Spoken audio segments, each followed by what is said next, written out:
नमस्कार दोस्तों, स्वागत है चैनल उत्तरावत क्लासेस में। आज हम बात करेंगे सीटेट ईवीएस के लिए। ये जो हम पढ़ा रहे हैं ये बुक है यूथ कंपटीशन का कैप्सूल। बहुत ही सीटेट के लिए बहुत ही उपयोगी है। सीटेट यूपीटेट के दोनों के लिए है ये। फिलहाल आप इसका सिलेबस देखें, बहुत ही बेहतरीन मटेरियल इसमें है। चलिए देखते हैं पहला क्वेश्चन क्या हो रहेगा। पर्यावरण शिक्षा आधारित है, बाल केंद्रित पर। बहुत ही महत्वपूर्ण बुक है जिस पे हम चर्चा कर रहे हैं। पर्यावरण अध्ययन में एनसीएफ सुझाती है बच्चों के स्कूली जीवन को बाहर के जीवन से जोड़ना। पर्यावरण के अध्ययन के पाठ्यक्रमों को बांटा गया 6 थीमों में। वर्तमान पर्यावरण अध्ययन पाठ्यक्रम का 6 मुख्य थीमों में बांटा गया है। वो पर्यावरण एवं मित्र, भोजन, पानी, आवास,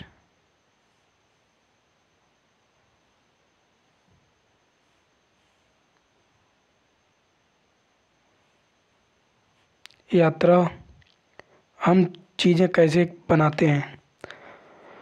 ईवीएस संक्षेपण का अर्थ क्या है? Environmental studies. एनसीएफ 2005 सिफारिश नहीं करता है 1 से 5। कक्षा 1 से 2 में पर्यावरण अध्ययन की पाठ्य पुस्तकों का। कक्षा 3 में 5 तक की एनसीईआरटी की हिंदी एवं अंग्रेजी में पर्यावरण का शीर्षक है। आसपास, लुकिंग अराउंड अंग्रेजी में। पर्यावरण अध्ययन के शिक्षण हेतु कौन सा उद्देश्य नहीं है? विज्ञान के आधारभूत प्रत्ययों और सिद्धांतों को रटकर याद कर लेना। प्राथमिक स्तर पर ईवीएस को पढ़ाई का एक प्रमुख उद्देश्य है कक्षा की पढ़ाई को शिक्षार्थी के विद्यालय से बाहर के जीवन से संबंधित करने में सहायता करना। पर्यावरण शिक्षण की विधि किंडरगार्टन विधि, मॉन्टेसरी विधि, प्रोजेक्ट विधि, कहानी विधि और खोज विधि। एनसीएफ 2005 पर्यावरण शिक्षण की सिफारिश किस कक्षा में प्रारंभ की गई? कक्षा 3 में। कक्षा 5 के विद्यार्थियों में जिज्ञासा जागृत करने का सबसे अच्छा प्रभावी तरीका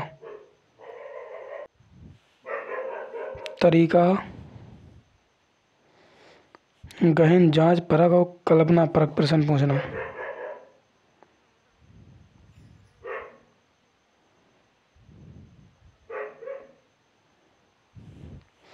ये विधियां हैं और इसके जनक। मॉन्टेसरी विधि मारिया मॉन्टेसरी के द्वारा दिया गया। किंडरगार्टन विधि फ्रोवेल। प्रोजेक्ट विधि किलपैट्रिक।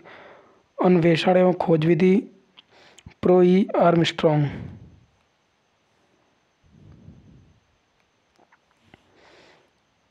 अधिगम सिद्धांत एवं संबंधित शास्त्री सिद्धांत शिक्षा शास्त्री।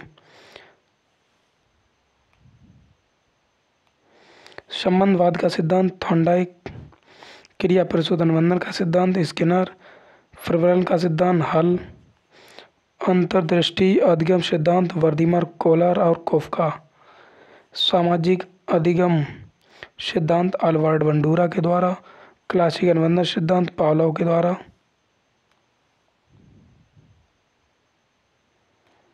ये कुछ आयोग और समितियां हैं। यशपाल समिति 1992-93 में। शिक्षा बिना बोझ की। डॉक्टर एस राधाकृष्णन आयोग 1948-49। राष्ट्रीय विश्वविद्यालय शिक्षा आयोग। डॉक्टर DN कोठारी आयोग 1964। सामाजिक उत्तरदायित्व व नैतिक शिक्षा। जस्टिस JS वर्मा समिति 2012। शिक्षकों की दक्षता की समय समय पर जांच करना। चार्ल्स बोर्ड समिति 1854 भारतीय शिक्षा का मैग्ना कार्टा कहा जाता है। हंटर शिक्षा आयोग 1882 और 83 में महिला शिक्षा का विकास करना। सर्जन सॉर्जेंट समिति 1944 में 6 से 11 वर्ष तक के बच्चों को निःशुल्क व अनिवार्य शिक्षा देना। आयोग अध्यक्ष और वर्ष। भारतीय शिक्षा आयोग विलियम हंटर 1882 में। ये क्या सर्जेंट आयोग, सर्जेंट अध्यक्ष 1944 में। माध्यमिक शिक्षा आयोग लक्ष्मण स्वामी मुदालियर 1952 और 53 में।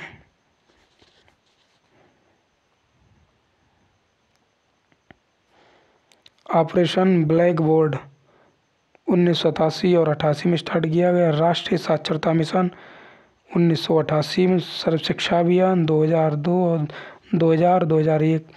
नई शिक्षा नीति डॉक्टर कस्तूरी रंगन 2017 प्रस्तावित। महिला शिक्षा पर राष्ट्रीय समिति दुर्गाबाई देशमुख समिति 1958।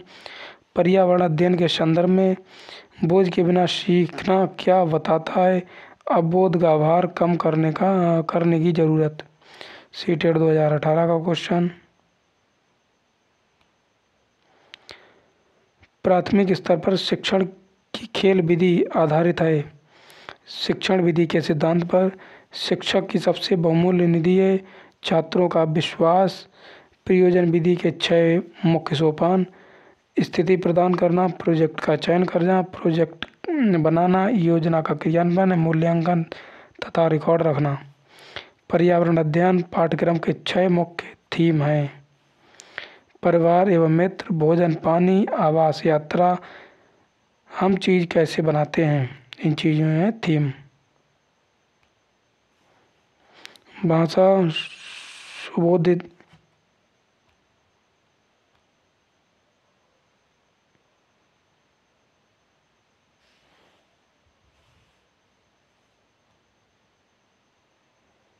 ये समझ नहीं आ रहा क्या है। पढ़ने की अक्षमता एलेक्सिया और डिसलेक्सिया। मौखिक रूप से सीखने की अक्षमता अफेजिया डिस्ग्राफिया। लिखने की अक्षमता डिस्ग्राफिया। गणित सीखने की अक्षमता डिसकैलकुलिया। प्राथमिक स्तर पर शिक्षार्थियों का आकलन करने का सर्वश्रेष्ठ तरीका पोर्टफोलियो एक तरीके की फाइल होती है जिसमें बच्चे की पूरी जानकारी होती है। एक अच्छे परीक्षण की विशेषता वैधता, विश्वसनीयता, वस्तुनिष्ठता, व्यवहारिकता। जिन प्रश्नों में विद्यार्थियों का अपने विचार अभिव्यक्त करने की स्वतंत्रता होती है कहलाते हैं मुक्त अंत वाले प्रश्न। जो प्रश्न पहचान आधारित होते हैं कहलाते हैं बंद अंत वाले प्रश्न। सतत एवं व्यापक मूल्यांकन की एक तकनीक निदानात्मक मूल्यांकन। पर्यावरण अध्ययन में क्षेत्र भ्रमण का मुख्य उद्देश्य है प्रत्यक्ष अनुभव। प्राथमिक स्तर पर पर्यावरण अध्ययन के लिए कौन सी विधि प्रभावशाली है? कहानी विधि। 1 से 2 के लिए पर्यावरण अध्ययन विषय के संदर्भ में सच है। पर्यावरण अध्ययन से संबंधित मुद्दों और संबंधों का संपादन भाषा और गणित के माध्यम से होता है।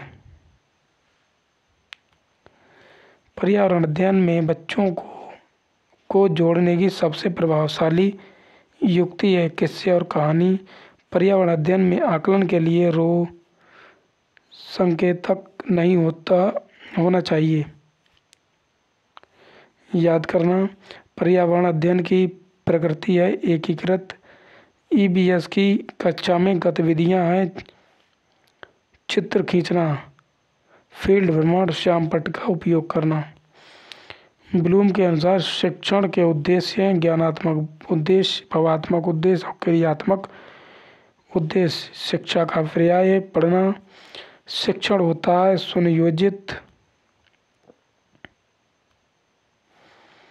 प्रमुख शिक्षण सूत्र सरल से जटिल की ओर, ज्ञात से अज्ञात की ओर, स्थूल से सूक्ष्म की ओर, पूर्ण से अंश की ओर।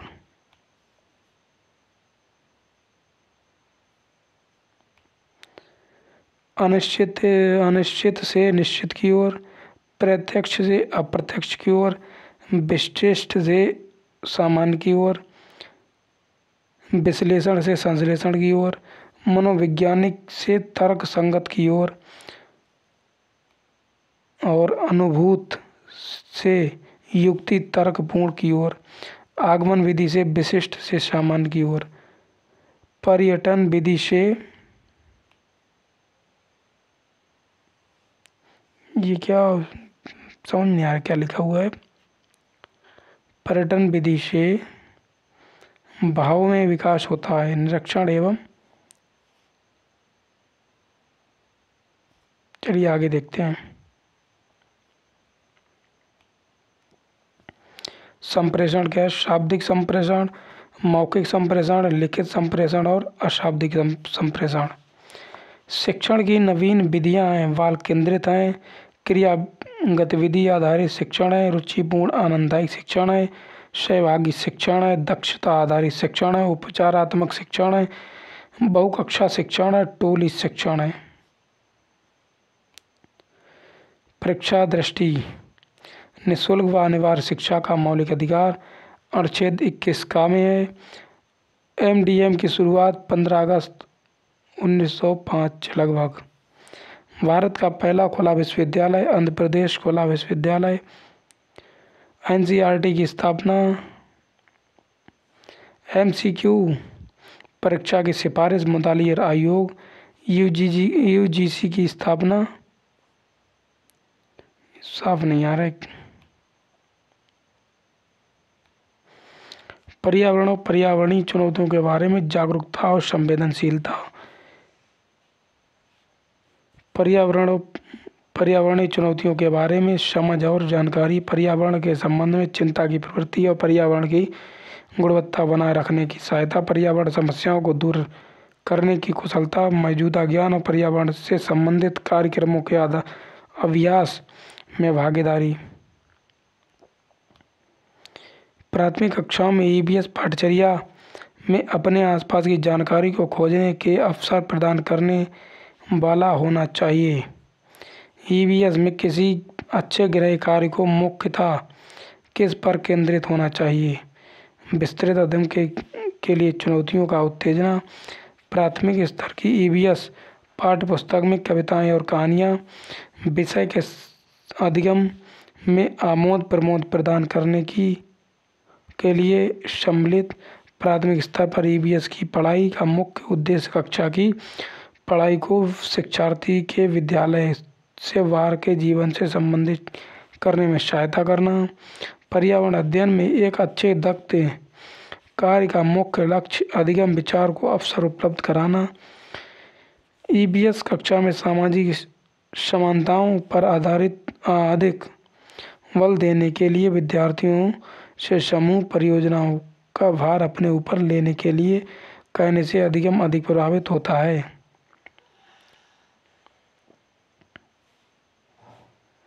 प्राथमिक स्तर पर पर्यावरण अध्ययन में रचनात्मक आकलन शिक्षार्थियों की ग्रेडिंग और रैंकिंग शामिल नहीं करता है। अधिगम का संबंधवाद व्यवहारवाद का सिद्धांत थॉर्नडाइक का है। अधिगम का शास्त्रीय अनुबंधन का सिद्धांत पावलोव का है। क्रिया प्रसूत सिद्धांत स्किनर का है। गेस्टाल्टवाद सिद्धांत वर्दिमर का है। कोलरकोफ का पुनर्वर्णन का सिद्धांत हल के द्वारा है। थॉर्नडाइक का संबंधवाद सिद्धांत उद्दीपक अनुक्रिया सिद्धांत एसआर बाउंड संबंधवाद सिद्धांत प्रिया से उत्तरटी का सिद्धांत ये है थॉर्नडाइक के द्वारा प्रयोग। बिल्ली चूहा और मुर्गी पर किया। 3 मुख्य नियम अभ्यास का नियम, प्रभाव का, तत्परता का नियम दिया गया है और 5 गौण नियम, बहुअनुक्रिया नियम, मनोवृत्ति का नियम, आंशिक क्रिया का नियम, सादृता का नियम, सहचार्यात्मक रूपांतरण का नियम। पावलोव का क्लासिकल अनुबंधन सिद्धांत, अनुकूलित अनुक्रिया अनुबंधन अनुक्रिया सिद्धांत, प्रयोग कुत्ता पर किया अनुबंधन के सिद्धांत, उत्तेजना विलोपन स्वतः पुनर्लाभ, उद्दीपक सामान्यीकरण, बाह्य अवरोध का कॉलिक्रम, द्वितीय कोटि अनुबंधन, पुनर्वलन। स्किनर का क्रिया प्रसूति अनुबंधन का सिद्धांत, प्रयोग चूहा और कबूतर पर। पुनर्वलन धनात्मक, पुनर्वलन और ऋणात्मक। पुनर्वलन हल का प्रवलन का सिद्धांत, गणितीय सिद्धांत, परिकल्पित निगमन सिद्धांत, आवश्यकता अवकलन सिद्धांत, जैविकीय अनुकूलन सिद्धांत, उद्देश्य प्रवणता सिद्धांत, हल के द्वारा प्रतिपादित 17 स्वयं सिद्ध सरल रूप। पियाजे के नैतिक सिद्धांत, आत्म केंद्रित है, समाज केंद्रित है, प्रतिफलात्मक है, न्याय, सामाजिक न्याय है, नैतिक विकास की अवस्थाएं, नैतिक निरपेक्ष अवस्था है, आत्म केंद्रित अवस्था, परंपरानुकूल अवस्था, विवेकहीन सचेत अवस्था, विवेकाशील परोपकारी अवस्था। नैतिक विकास को प्रभावित करने वाले कारक, स्कूल, पड़ोस, धार्मिक संस्था, सांस्कृतिक समुदाय, बच्चों का करने का तत्व, क्लब एवं शिविर अनुभूति। अगला क्वेश्चन, पियाजे का आधुनिक बाल विकास सिद्धांत, संगठन अनुकूलन, आत्मसातन, समस्या अंत, प्रज्ञात्मक विकास का स्तर, मूर्त संक्रियात्मक का स्तर, औपचारिक संक्रियात्मक स्तर। लॉरेंस कोहलबर्ग का बाल केंद्रीय विकास, नैतिक विकास की अवस्था, पूर्व लैंगिक स्तर, लैंगिक स्तर, पश्चात लैंगिक स्तर। अधिगम के प्रकार, संवेदन गति अधिगम, गामक अधिगम, बौद्धिक अधिगम, प्रत्यक्षीकरण अधिगम, प्रत्यात्मक अधिगम, सचारात्मक अधिगम, रसानुभूत पूरक अधिगम, कार्यक्रमिक अधिगम। कोहलबर्ग का सिद्धांत वन मानुष सुल्तान सोच उत्पन्न करने में सहायक है। समग्र परिस्थिति समस्या का प्रत्यक्षीकरण, बुद्धि, प्रयास एवं त्रुटि, अनुभव।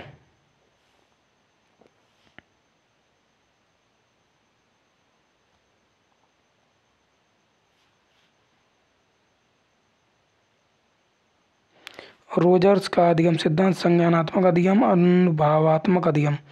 अधिगम को सुगम बनाने हेतु रोजर्स के विचार, व्यक्तिवादी भागीदारी, अनुभव, स्वमूल्यांकन, उपयोगिता, स्वयं संरचना के साम्य।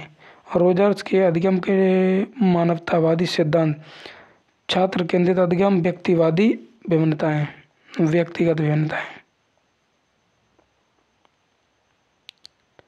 अभिप्रेरणा, आकांक्षा का स्तर, अनुभव से सीखना, छात्रों का सम्मिलन, आत्म अनुशासन, आदर्श आत्म पथ प्रदर्शक के रूप में अध्यापक। सीखने के वक्र रेखाओं के प्रकार, उन्नतोत्तर वक्र, अनंतोत्तर वक्र और मिश्रित वक्र। तीन वक्र होते हैं। सीखने में पठार का कारण, ज्ञान बोध, उत्साहवरोध का या प्रेरणा की सीमा, शारीरिक क्षमता अवरोध या सीमा। सीखने की अनुचित विधियों का प्रयोग, पुरस्कार के प्रकार, भौतिक पुरस्कार, सामाजिक आध्यात्मिक पुरस्कार, मूर्त और अमूर्त प्रमाण पत्र होता, प्रगति पत्र होता, छात्रवृत्ति होता, मेडल का शील्ड होता, सम्मानित पद होता, अमूर्त प्रशंसा होती, छात्र के प्रति कृपा दृष्टि है, उत्साहवर्धन है। शिक्षा में पुरस्कार का महत्व, नियमित उपस्थिति, सुंदर आचरण व्यवहार, छात्रों के सर्वांगीण विकास, छात्रों के अर्जित गुण, पाठ्य विषयांतर क्रिया प्रोत्साहन। अभिरुचि के प्रकार, जन्मजात होती है अभिरुचि, अर्जित अभिरुचि होती, सतत व्यापक मूल्यांकन। भारत में मूल्यांकन हेतु एक नीति 2009 में प्रारंभ किया गया था। सतत मूल्यांकन, निदानात्मक, रचनात्मक और आकलित मूल्यांकन।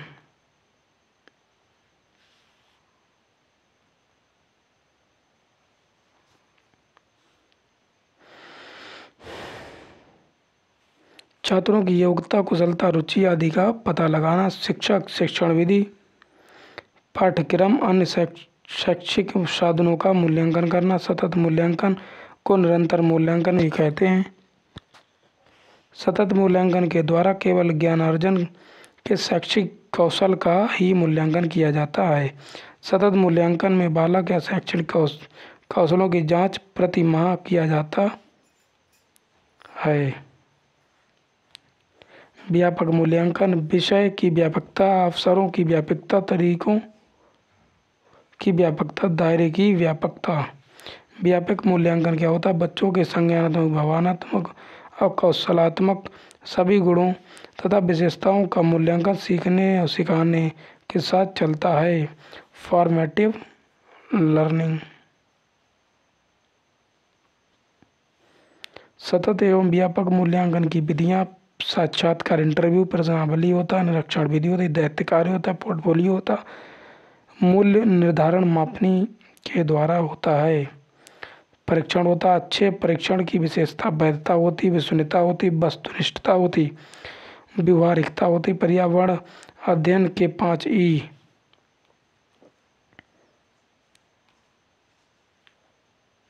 व्यस्तता, खोज, व्याख्या, परिष्कृत वर्णन, मूल्यांकन, प्रश्नों के प्रकार, मुक्त अंत वाले प्रश्न, बंद अंत वाले प्रश्न, अभिसारी प्रश्न, अपसारी प्रश्न, तथ्यात्मक प्रश्न, मूल्यांकन वाले प्रश्न। क्रियाकलाप पर आधारित शिक्षण विधि, वाल्वा किंडरगार्टन विधि, फ्रोवेल के द्वारा बच्चों का उद्यान, आत्मक्रिया द्वारा शिक्षण, खेल द्वारा शिक्षा, शिक्षा में स्वतंत्रता, सामाजिक और सामूहिक कार्य। फ्रोवेल ने अपनी शिक्षा पद्धति में 3 बातों पर विशेष बल दिया है: गीत, गति। एक चीज़ कुछ और है, ये कट गया है। मारिया मॉन्टेसरी 3 से 7 वर्ष तक मंद बुद्धि बालकों के लिए विशेष रूप से मॉन्टेसरी शिक्षण पद्धति कर्मेंद्रियों की शिक्षा, ज्ञानेंद्रियों की शिक्षा, भाषा की शिक्षा। प्रोजेक्ट विधि का सूत्र अवधारणा जॉन डीवी द्वारा दी गई है। प्रोजेक्ट विधि की प्रतिपादक किलपैट्रिक हैं। महत्व: विद्यालय के वातावरण को रोचक बनाने हेतु बालकों की रुचियां, प्रवृत्तियां एवं आवश्यकताओं में सहयोग स्थापित करना। ह्यूमरिस्टिक विधि यानी खोज विधि, जन्मदाता इसे आर्मस्ट्रॉन्ग है। इसके यह विधि स्वयं करके सीखने पर आधारित है। पर्यावरणीय प्रतियोगिता, चित्रकला प्रतियोगिता, निबंध लेखन प्रतियोगिता, अन्विद्यालय सौंदर्य प्रतियोगिता, पत्र वाचन प्रतियोगिता, फोटोग्राफी प्रतियोगिता, नाटक प्रतियोगिता, पोस्टर पेंटिंग प्रतियोगिता, पर्यावरण विचार संगोष्ठी। प्रयोग, व्यवहारिक कार्य, प्रयोग, प्रदर्शन और विधि। पर्यावरण शिक्षण के लिए सबसे उपयुक्त विधि है बहुसंवेदी शिक्षण विधि है। प्रदर्शन विधि देखें, सुने और समझें। प्रदर्शन विधि को ज्ञानेंद्रियों शिक्षण विधि भी कर सकती हैं। बाल विकास देखते हैं। वृद्धि एवं विकास का अर्थ होता है मानव विकास का अध्ययन। मानव विज्ञान की जिस शाखा के अंतर्गत किया जाता है वह शाखा बाल मनोविज्ञान या बाल विकास कहा जाता है। यह वृद्धि है, यह स्वाभाविक प्रक्रिया है, गर्भावस्था में प्रौढ़ावस्था तक चलती है। वृद्धि शब्द का प्रयोग कोशिकीय वृद्धि के संदर्भ में किया जाता है। वृद्धि मात्रात्मक होती है, उदाहरण लंबाई, चौड़ाई और आकार होता है, भार भी होता है। अब आ जाते विकास में। विकास सतत रूप से जीवन पर्यंत चलने वाली प्रक्रिया, शरीर के गुणात्मक परिवर्तनों को विकास कहा जाता है। इसमें बालक का शारीरिक, मानसिक, सामाजिक, नैतिक विकास को शामिल किया जाता है। वृद्धि एवं विकास में अंतर। वृद्धि एवं विकास में अंतर: शारीरिक एवं व्यवहारिक परिवर्तन। शारीरिक, मानसिक, सामाजिक, व्यवहारिक, नैतिक, संवेगात्मक सभी प्रकार के परिवर्तन होते हैं। विकास में मापन योग्य लंबाई, चौड़ाई, भार होता है। इसमें मापन योग्य नहीं होता, केवल अवलोकन योग्य होता है। वृद्धि की प्रक्रिया जीवन पर्यंत नहीं चलती है। बालक द्वारा परिपक्वता ग्रहण करने के साथ साथ यह समाप्त हो जाती है। विकास की प्रक्रिया जीवन पर्यंत चलती है। वृद्धि का अर्थ होता है संकुचित होता है, यह विकास का एक ही तत्व घटक है।